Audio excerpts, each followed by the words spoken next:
Michella Chester here for NCAA Digital. I'm joined by Adam Kramer again, a senior college football writer for Bleacher Report.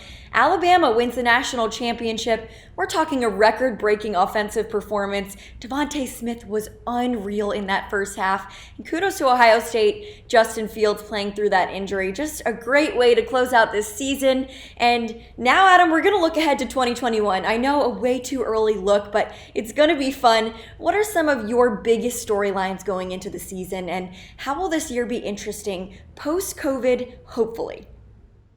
Post-COVID, hopefully, absolutely. Yeah, it's we're used to this.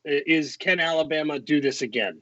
And so it always really revolves around that dynasty, and this is a dynasty. It's an active dynasty, and they've had a couple of years where they haven't won, and now, of course, they have to do their thing. So I think one of the biggest storylines is how do you come close to repeating what you just did? You have Steve Sarkisian leaving for Texas. You have Devontae Smith heading to the NFL. You've got Mac Jones, who we think is going to head to the NFL. Najee Harris. So many important pieces, right? Offense, defense. This is that traditional year at Alabama where you're going to have an exodus of meaningful talent, specifically meaningful talent that played so many snaps for you over the course of 3 to 4 years.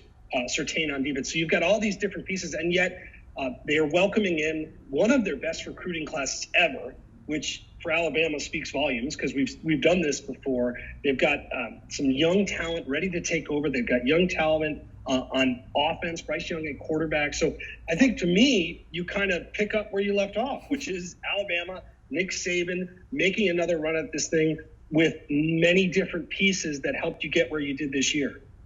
You mentioned a lot of those guys leaving, and it does feel that way, that so many top names are going to be going into the draft this season. Outside of Alabama, but Alabama as well, who do you think will be the top names going into 2021?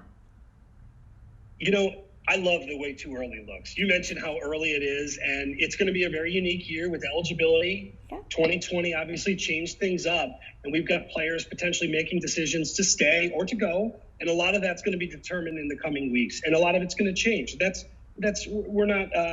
not necessarily different from the way it is in years past, although I think the circumstances will change it even more.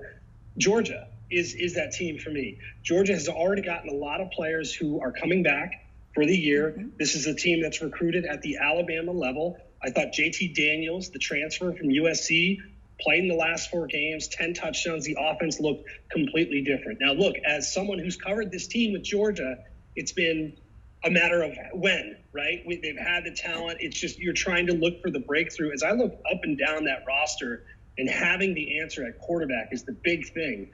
From Justin Fields, like they've had some guys that have showed glimpses of being it.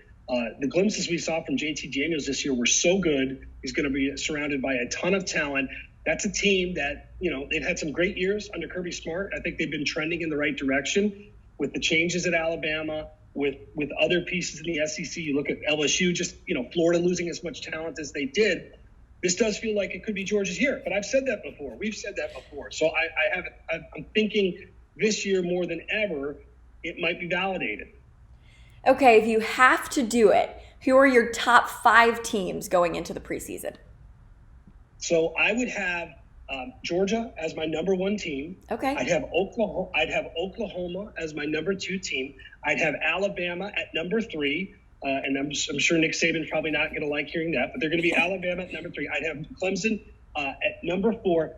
And number 5 is where I kind of struggle a bit, right? And this is where you go on program success, accolades. I'm going to go with Ohio State. The loss of Justin Fields, the loss of some really good key players. They're still great. There's still some great pieces. Garrett Wilson, other players on offense. This is a year where normally you head into the offseason, and I feel like you have a clear-cut number 1, right? And a lot of people are going to put Alabama in there just based off Alabama being Alabama. And I get that. I understand it. I thought about doing it myself. But I think in terms of what Georgia returns, they make a great case. And I think it makes for a really interesting storyline. You have, in my opinion, 5 to maybe even 6, 7, 8 teams that have a legitimate gripe to be in that number 1 spot, top 2, top 3. I think it's very competitive, and I think it's pretty tight in there as well. I know it's early, but any intriguing matchups that you're super excited for that's going to be coming up next season? The first one, Alabama-Miami. And I think I'm intrigued because we want fans and we want normalcy. And so it's a different type of year when we look at matchups.